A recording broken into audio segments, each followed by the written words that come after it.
વર્ષોની પરંપરાગત જે વેરાવળ સમસ્ત ખારવા સમાજ દ્વારા જે જાલેશ્વર મંદિરે રામદેવજી મહારાજનું મંદિર આવેલું છે અને જાલેશ્વર મહાદેવનું મંદિર આવેલું છે. અહીંયા અષાઢી બીજની મહાબીજની અને ભાદરવાની 11ની ઉજવણી થાય છે. આજે અષાઢી બીજના દિવસે અમદાવાદમાં અને દરેક જગ્યાએ આખા ગુજરાતમાં અને અલગ અલગ જગ્યાએ રથયાત્રા નીકળે છે. તે જ પ્રમાણે વેરાવળમાં જાલેશ્વર ખાતે જે મંદિર આવેલું છે ત્યાં બપોરે ધજા ચડે છે, આરતી થાય છે અને મહાપ્રસાદ હોય.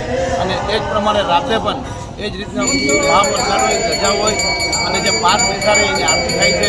ત્યાર પછી મહાપ્રસાદ જે 2000 લોકો ઉપર દર વર્ષે લઈ છે એ પ્રસાદ લે છે.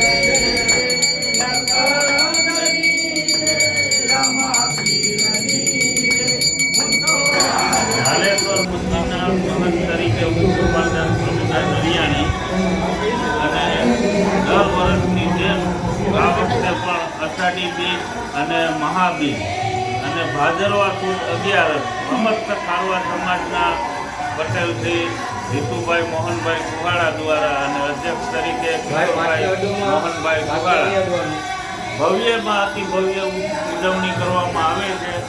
અને જાલેશ્વર મંદિર બહુ પૌરાણિક મંદિર છે.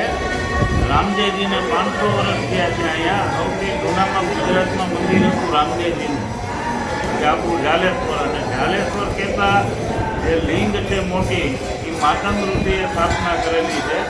એ છે ત્રેતાયુગનું લિંગ. અને અતિથિ ભવ્ય કાર્યક્રમ કરવામાં ભાદરવા સુદ 11નો વરઘોડો નીકળે.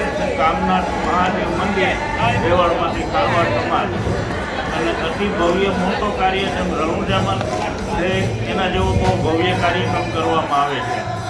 અને ધામધૂમથી આ પ્રસાદ બધા લઈ આજે અષાઢી બીજ છે અને માલપુડાનો પ્રસાદ, દાળ ભાત શાક અને બધા પ્રસાદ લઈ રામધૂન બોલે.